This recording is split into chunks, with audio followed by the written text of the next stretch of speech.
Welcome, everyone, to the C-Suite Sales and Marketing Perspectives podcast. I'm Steve McDonald, your host. And today we are going over the Challenge Report, which is a report that we've interviewed over 45 different B2B C-suite executives. And we've asked them one simple question. What are the two greatest challenges to creating long-term sustainable growth in our businesses, our B2B businesses? And we've taken all those answers together, and we have the top three challenges that we're going to address today. And on as our experts are Jamie Gier and Werry. Now, Jamie, you are a three-time B2B CMO. You're a founder of a CMO group, the CMO Huddles. You've worked with startups all the way through Fortune 500 companies.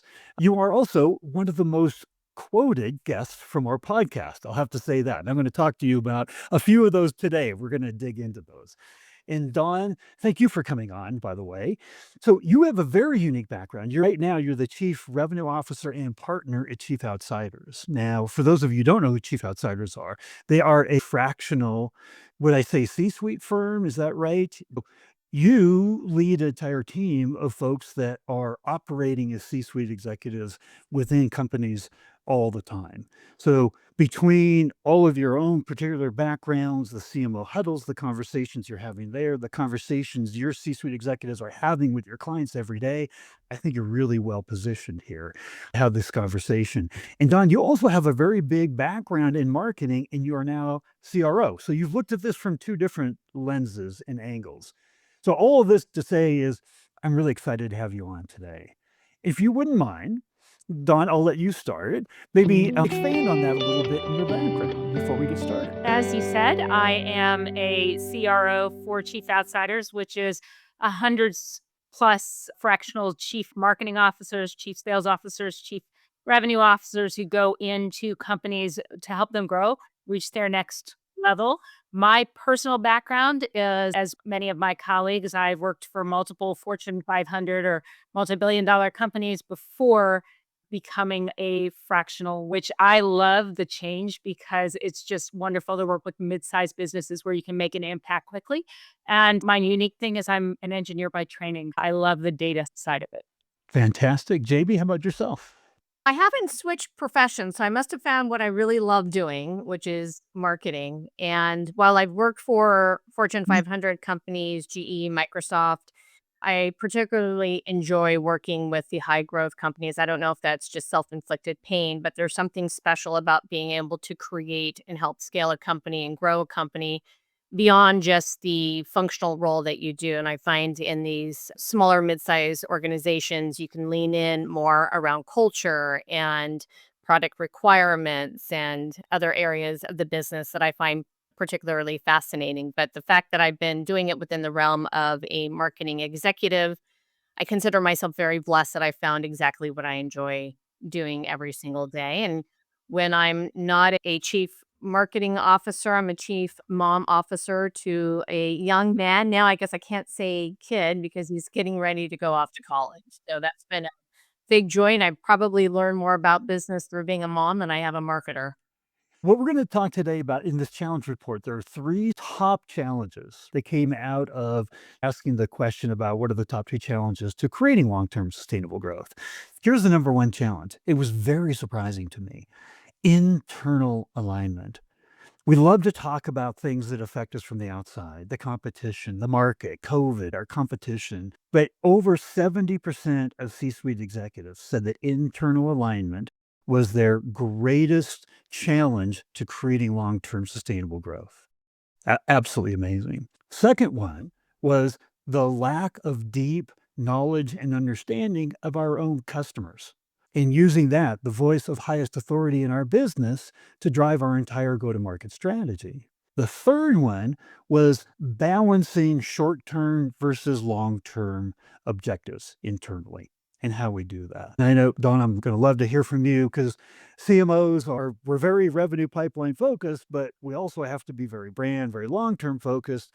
Yet as a CRO, you usually have a quota over your head on a regular basis. So it's an interesting dilemma there. But there was a fourth challenge that we're calling the hidden challenge that wasn't mentioned. by almost any of the C-suite executives. But when we talked to them about it, everyone agreed this is one of the absolute top. And it's about the trust crisis that we're in this country, actually all over the world. If you looked at like the most recent LinkedIn Edelman report, trust has been going down for decades in Europe, even worse in the United States. And we're going to talk a lot more about that because there's some interesting facts that came out of that Edelman study. But the title overall, so we're going to end on trust, is how to keep the trust crisis from killing our pipeline. We have plans on marketing, we have plans on sales, we have plans all over the place, but we very rarely have a plan to build trust. This is a dedicated plan that everybody's behind. So I'm going to start us off. And the very first question is about the challenge that was voiced as the number one challenge is that the internal alignment crisis and how it's undermining our growth. And Jamie, I'd love to get maybe your thought on this just to start out with and to kick us off here. Sure. I was not surprised at all by the research on this, mostly because, first off, I've seen it time and time again in different organizations. I think the misalignment largely stems from the how on driving execution against priorities. I think it's easier to land on what are the imperatives for the business. It's more challenging to align across the organization on who owns what aspect of the execution against those priorities. Even though you might have functional areas, we intellectually know what, or fundamentally know what customer success does, or marketing or sales. But the reality is, there's a lot of dependencies and common threads throughout. And you have to have clarity on who owns what, especially related to go to market. And so, in my experience, I've seen more of the misalignment when it gets down to the brass tacks execution, largely around accountability, and accountability around the customer, which I know we'll talk about, and less so around what are the priorities of the business.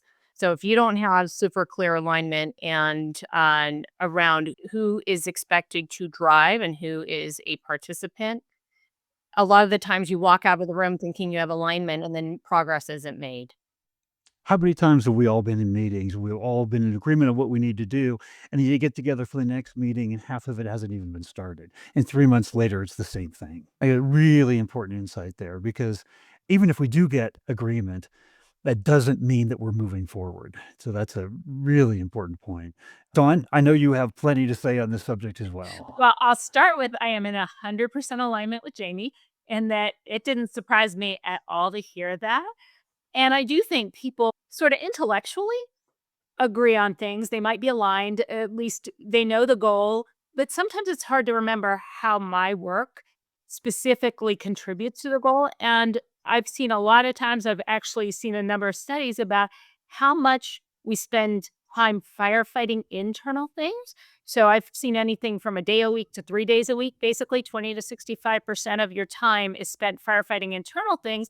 I mean, you've got all that. You kind of forget that at the end of the day, there's a customer, a prospect that you're trying to engage and bring into the fold or re-engage. So I see the alignment as there are just so many things going on that I forget what my real role is. And imagine the impact to the business if you could recapture that time, that 20 to 65% that's firefighting internal things, and focus on what you're doing. Those teams that are too busy, suddenly you don't have to hire new staff, or you make more impact with the team you've got.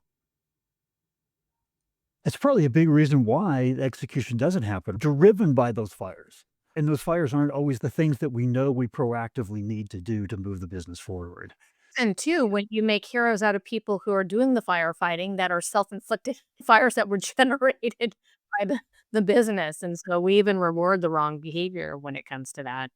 That was my next question was, how do we reward the right behavior? So we all know that compensation drives behavior. It's one of our big levers we can take here.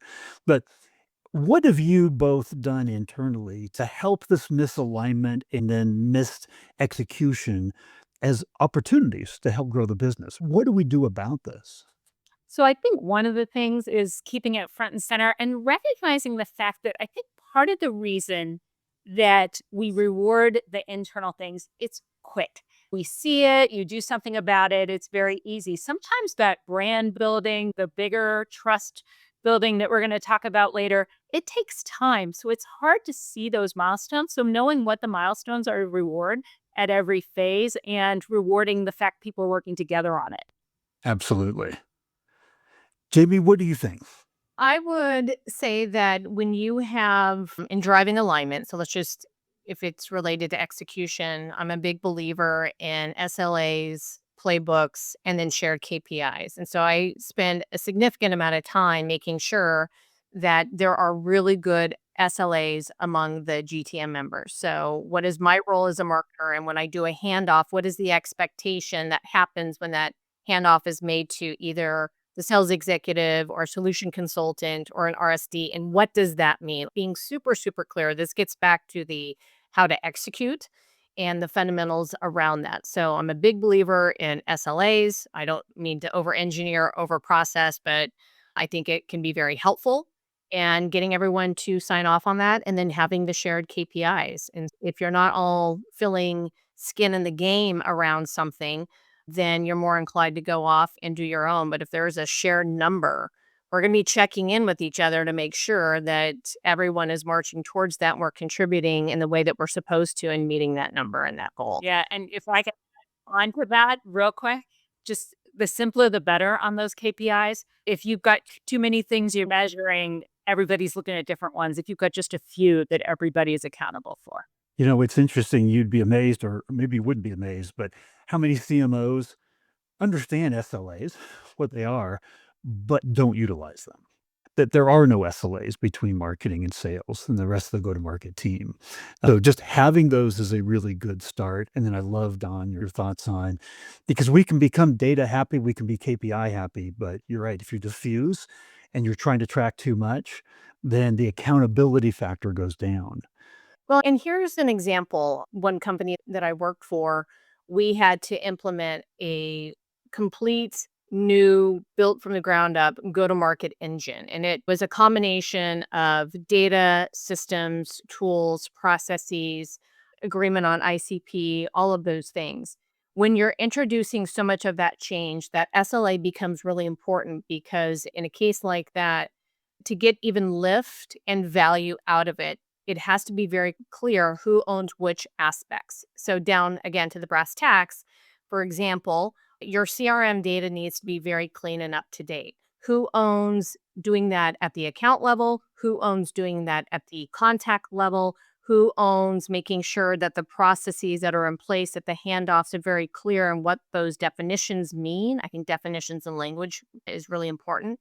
So when you're trying to drive that much change, you've got to have that in place so it's clear and people are bought in, that there cannot be ambiguity. There's always going to be a little bit of ambiguity, but you got to remove as much as you possibly can. I talked to a company just yesterday, and they were like, when you talked about the CRM and making sure that everything is up to date and up to speed, they were having problems just getting their leads into Salesforce. Something as simple as that. Really important leads too. So, I mean, just the basics and getting that down, the systems, the processes, the workflows, they keep everybody aligned, can't be understated in terms of importance.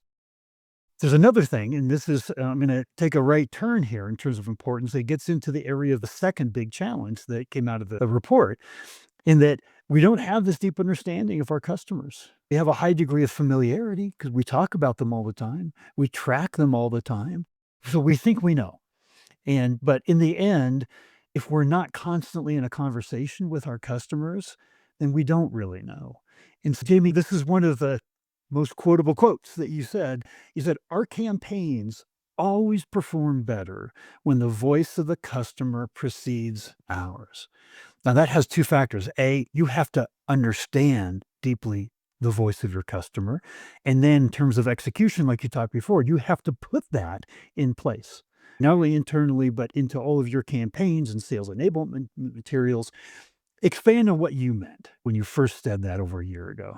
Well, what I meant by that is we all know that you need to have really good case studies in ROI or impact data to effectively sell. It's one thing, and that's all customer driven, and where the data comes from is from your own customers.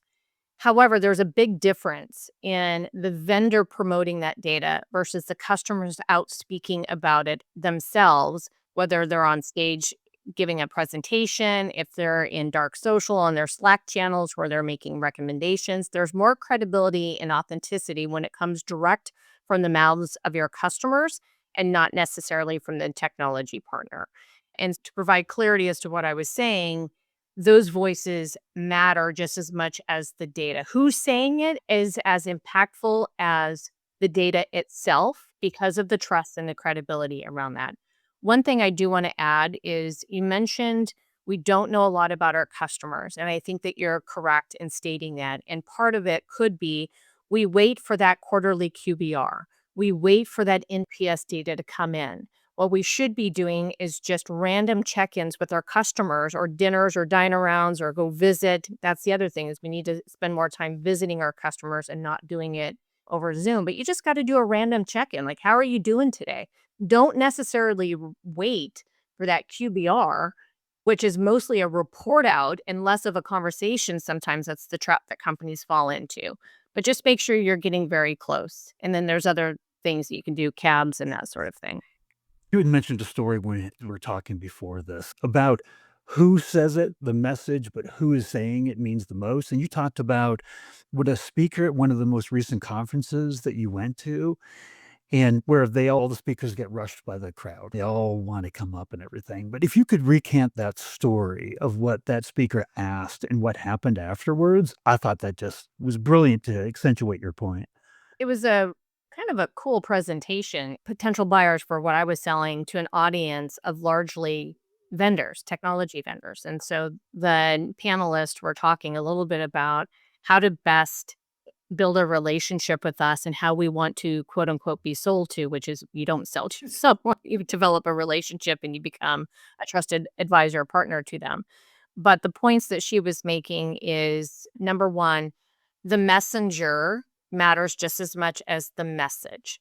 They are listening, actively listening to their own peers on how they're solving problems and who's helping them to solve that. So that's number one. The second, and this is not surprising, but it was interesting that she had added this, is she's out on the speaking circuit. And so she goes to a lot of events and conferences and speaks. And it's not uncommon for when she exits the stage that people come up and want to do an introduction. The fatal step that many vendors take is they go right into from introduction to, hi, I'm your account manager, and I want to tell you about my solution. What a turnoff. You should be more curious and inquisitive in building the relationship by simply just saying, hey, that point that you met about X, Y, or Z, I'd love to follow up and chat a little bit more about what you meant. So have a dialogue and don't go in with the hard sell. Those are 2 points that she had made. And didn't somebody come and approach while you had a you approached her afterwards? Well, this was a different same session, different panelist was walking down the hallway, and I happened to see him come down as I was talking with a group of people, and I stopped them and said, "Hey, that was a really great panel that you did, and I appreciated these points that you made." And he stopped, like, he was like, "Great. What in particular did you appreciate about, and how did you assess that?" So we started to have a conversation, and then a colleague had come up who went right in for the I am so and I just took over this territory, so I wanted to introduce myself, and I'm like, "Oh, no." You could just see the energy drain from this person who I was just about to have a really good conversation and probably exchange contact information and keep now in my network to talk about just pulling the energy out of that. Oh my gosh, the exact wrong thing to do. Dawn, I could see you over there that you could feel the pain of that situation. I'm inviting you into the conversation. What's your thoughts here? I have a million of them. The immediate thing I think about is this idea of I've got two other quotes I use related to what you're talking about being trusted advisors. One is this idea that people love to buy but don't like to be sold to. And the other is be more interested than interesting. So be listening for things. And I think that really gets to, I know we're going to talk trust later, but if you know the trust equation, I think it came from a book called The Trusted Advisor, but if you look it up online, you'll find it. The trust equation is credibility plus reliability plus intimacy but it's eroded by self-orientation. And when Jamie's talking about this company that came right up and started saying, "Oh, I'm your account rep, and let me tell you about me," and all that kind of stuff, it erodes that trust equation versus, especially in something like a professional services, where you should be more interested in the success of the customer or the prospect and their business than in the success of yours. And that is the difference between self orientation and customer orientation. So I often take a look at your website. Are you leading with me, this is what we do, etc.? Yes, you've got to have those things, but have you even recognized the customer has a problem or something that they want to solve? So immediately as you were talking, Jamie, that's where my head went. The trusted advisor, that nomenclature, it's used all the time, almost to the point like we have to add value. And it becomes so ubiquitous of what does it really mean? But we have to work harder than ever to earn the right to be a trusted advisor.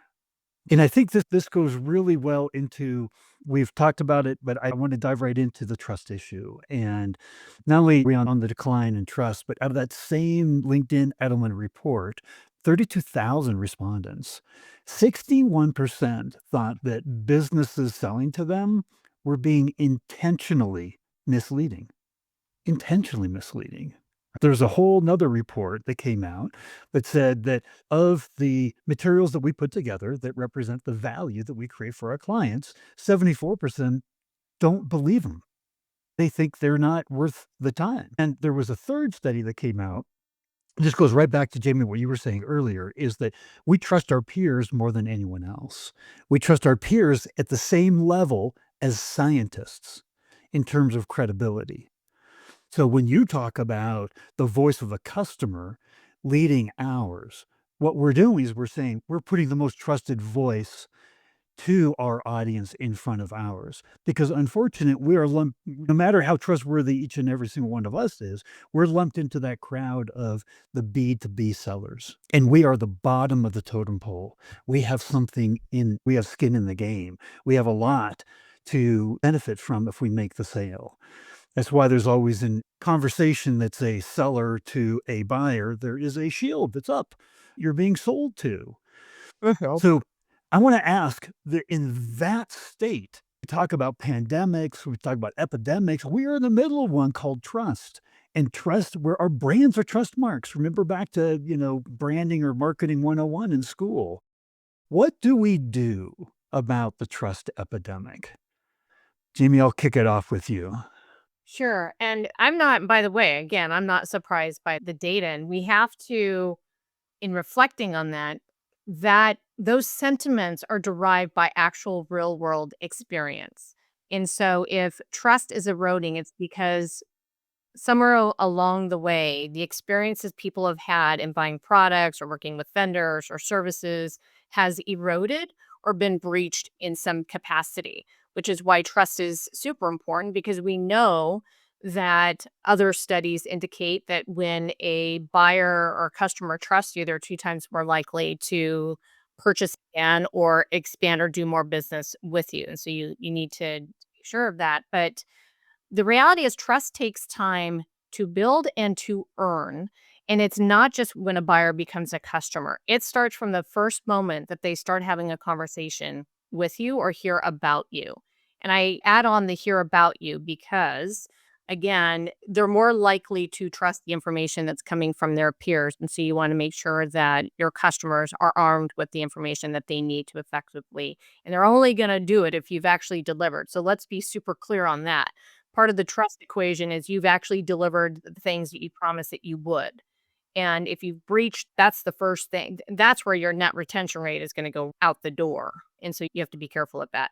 One of the things that we had talked about before is having some kind of trust building program and seeing it and embracing it as a imperative, not just a value that sits on the shelf and we sometimes go back and we'll look at them and go, oh, these are great values. No, this is an actual strategic imperative for the organization. And every single department will define how they execute on trust as it pertains to the customer. These are things like number of bugs that you managed to in software. You're always going to have something, or making sure that you meet milestone deadlines, or if there's a failure point, that you are transparent and you communicate. And by the way, there's a lot of emotional equity that you can gain when a customer trusts you, that if something does go haywire, they're more forgiving on that. And they sometimes want to come to your defense if it's something that goes public.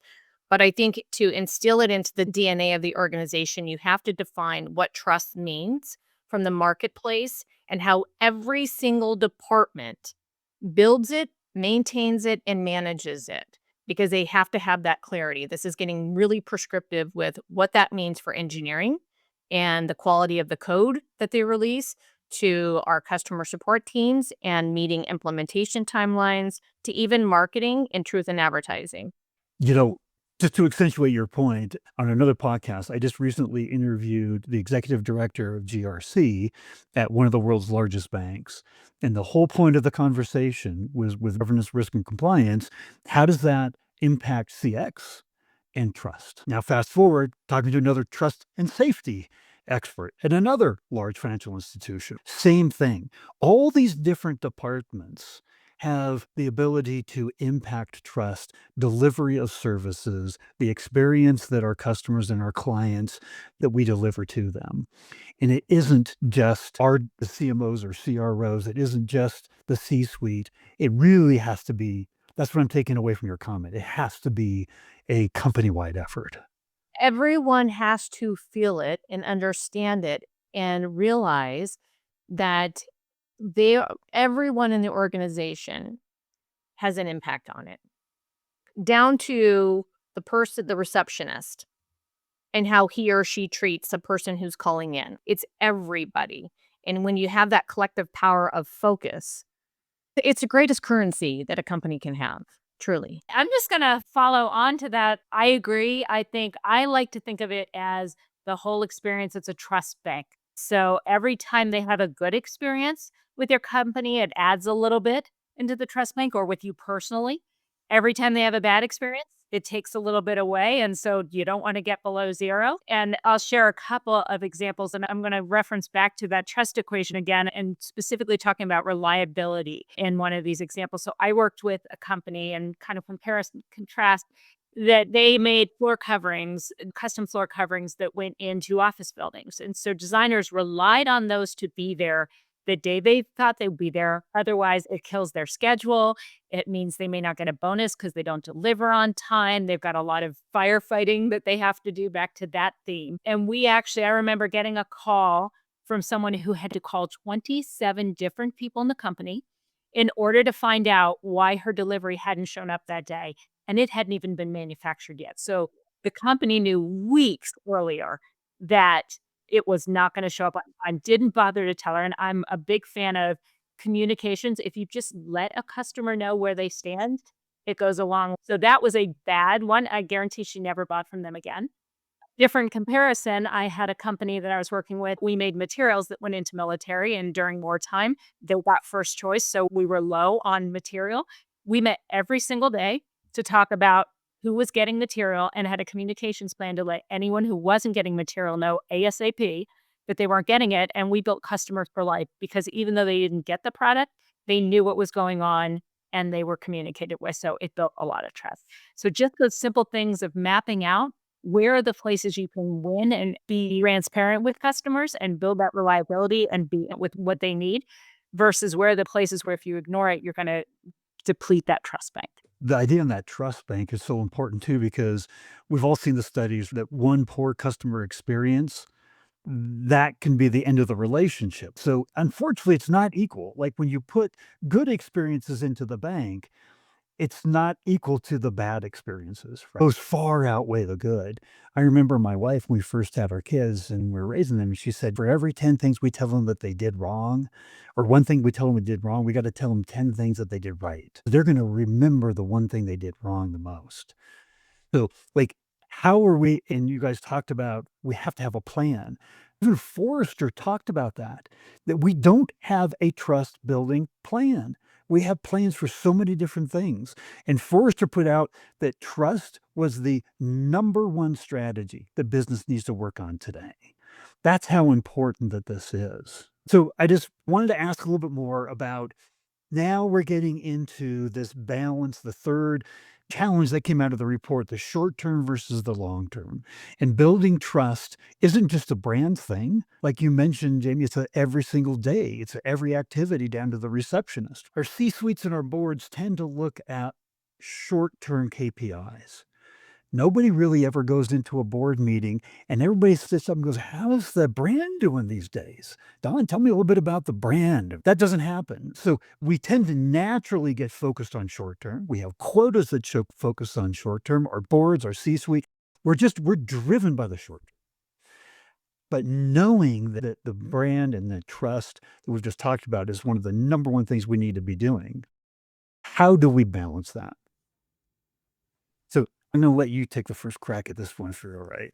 Well, so I think it is harder. It's not as easy to just measure an ROI on brand, but you can do it over time and think about our, for me, lifetime customer value and the stickiness of customers. So, as well as how easy is it to get in. I work for some major brands and I work for smaller brands. And I will tell you, it's a lot easier to knock on the door as a major brand and get that call because they know who you are. And especially if they trust you. Now, if they don't trust you, have a bad reputation, that's a whole nother story. But one of the easiest benefits to measure is if you're building trust, your customers are going to stay for a while. They're going to be stickier. They're going to be repeat buyers. And it is so much less expensive to keep selling to the same customer and a trusted customer. Plus, it's a lot easier. It's a much more friendly, wonderful relationship than it is for you to have to go build a whole new set of customers every time. So if you look at your churn rates, if you look at your retention rates, if you look at your lifetime value, that's your ROI on brand to me. Completely agree with what Dawn just said. I think if you can start educating the board, let's just be clear, many of them have a board seat by way of being an investor, PE firm, VC firm, whomever. They're wanting a return on their investment. And yes, of course, they're going to be thinking of the short term because they want to see what's happening, if the momentum is building for when that 3-year mark hits or that 5-year mark. So I understand that. But that 3-year and that 5-year mark is predicated on building momentum that takes time. So I've spent a lot of time in enterprise sales. When you have a 12 months, 18 months, sometimes 2-year sales cycle, you're building a relationship during the course of that time. And you've got these moments of trust that you've got to create along the way so they stay along with you. Because oftentimes, even in the earliest stages of a deal, the majority of buyers, they turn away, not necessarily because there's not product market fit, but it's because of the experience that they're having with your team. They're like, if this is going to be a 5-year contract with this company, this is a marriage. Is this who I want to be married to? Even if there's a good benefit to the product, I can go find another product.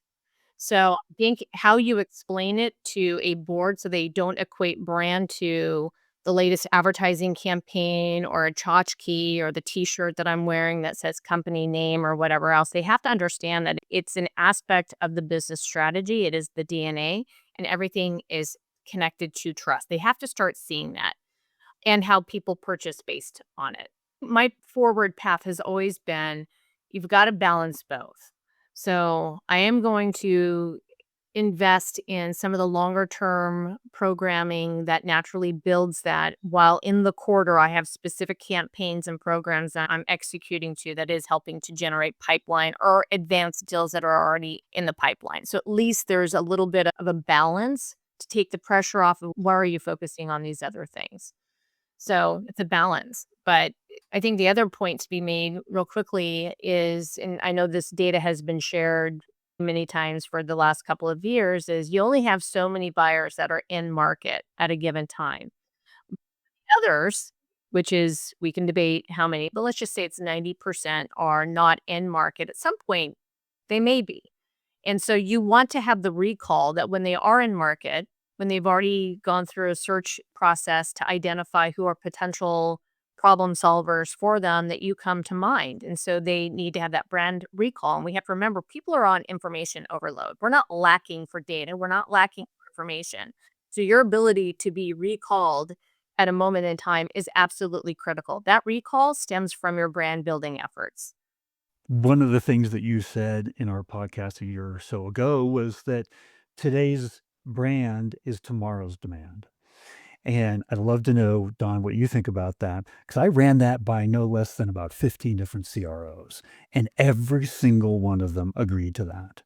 That market, that 90, 95%, whatever it is, if we're not talking to that market, then our short-term opportunities are going to dry up very quickly, and we're not going to have the kind of stature and trust built with them to even take advantage of it. So, Don, I'd like to have you reflect on that, what Jamie said there. Today's brand is tomorrow's demand. And what do you think about that as a CRO? I agree. It is exactly what it is. I think it's also the reason people get concerned because they want today, we want immediate gratification. And there's this worry that I'm not going to see the benefit until tomorrow. So I think that's a little why we see the challenge around brand building. As I was thinking, as you were talking, all I could think of is two things. One is it can be your point it's going to be your point of differentiation by default. I was thinking about companies that I've worked with who came in and said, "I'm competing against huge brands. You need to build my brand." That's not the right strategy for some folks. For them, they could never be on brand. So I think you need to think about what is your strategy? Is your strategy to be a big brand, or is your strategy, no matter what you have a brand, is it a more differentiated brand? Is it an innovation brand? Is it the reliable brand? Is your brand about experience? So I think people think about brand as just the name recognition, but it's so much about who are you and what is it that you stand for and what is that promise that people are getting from you. And it can be more than just the product and the name recognition. So I would love to have you guys help us here debunk a myth that most boards and CEOs, quite frankly, have, which is brand building and short-term pipeline development are separate activities. That if you're gonna say, I'm gonna build the brand, everybody starts thinking, "Oh gosh, that's gonna come at a sacrifice of resources and time at developing the pipeline." Help us bring those together because we all know that those are not exclusive and always separate activities. How do you think about that? And then how do we help articulate that to our boards and to the rest of the C-suite? I'm going to play something that Dawn said. Dawn mentioned that your brand can get your feet in the door, and it's your reputation, it's what other people are saying. So if you have not taken the time to build that, you may not even get the at bats in the quarter in the first place to get your pipeline targets. And so if you don't have a recognized brand, a way that people show up, the trust, you don't even get a shot at it. And that also feeds into your customers making recommendations. And so there is a direct correlation between your reputation, your brand, your trust, whatever we want to call it, and even getting an at bat to begin with. And yes, you have to have a product that people that solves a problem. That's just, of course you do. But you're not going to get the at bats because you're competing for time, tension, budget, all of those things. So I went right there, same thing. But even once you got that at bat, your customer takes a risk every single time they choose you. If they make the wrong decision, they could look bad, they could lose their job. That's that whole concept of no one ever got fired for choosing IBM. So having a good, strong brand get you in the door, it makes it less risky for your client to choose you. It makes your sales more efficient. So all of that goes back to trust too. And then you described a real world scenario for most of us, risk adverse. People are investing political capital when they take a chance on you. And so there's a trust impact there, and they can lose their job if something goes haywire or they have their own reputational risk on there. So I think that's a really important point. Yeah, they could lose their job. It could also just be a hassle. I don't want to be here till 10 every night having to fix your mistakes. So if I trust you and you have a great reputation, I'm less likely to have to deal with that. And this trust factor, it goes far beyond getting the deal and retaining the deal. And I've talked to many C-suite executives that said the basic point was the product. To your point, you have to have a good product. It has to check all the boxes. But what they really want to know is how do you show up after I sign on the contract? What that experience is like, and that I trust that you're going to be there and support me. That's huge, absolutely huge. I want to ask one last question of each of you, and it's the most important question yet. So we've talked about so much. And the overall here, this conversation is about adding color commentary to how do we overcome the biggest challenges we face as B2B C-suite executives. So here's my question. If there was one thing that you wanted other C-suite executives and other leaders, go-to-market leaders that are watching this today to take away from this podcast, what would that be? For me, it's this idea that you build or degrade your trust at every single touch point for the customer. So it's not building your brand, building trust isn't a marketing thing. It's not a sales and marketing thing. It's not even a customer facing thing. But if everybody isn't as interested in the customer, doesn't know as much about the customer and why they're in business and working toward that same goal, then you're not going to create the experience. You're going to lose folks. And I will just add on to that is if you don't have that trust intact with your customers, they're not going to recommend you. They're not going to be advocates and they're not going to be champions. And if they are some of your greatest your salespeople, then you've compromised even the short term and the long term because you don't have customers that are willing to help you. So I'm going to add one thing on top of both of those.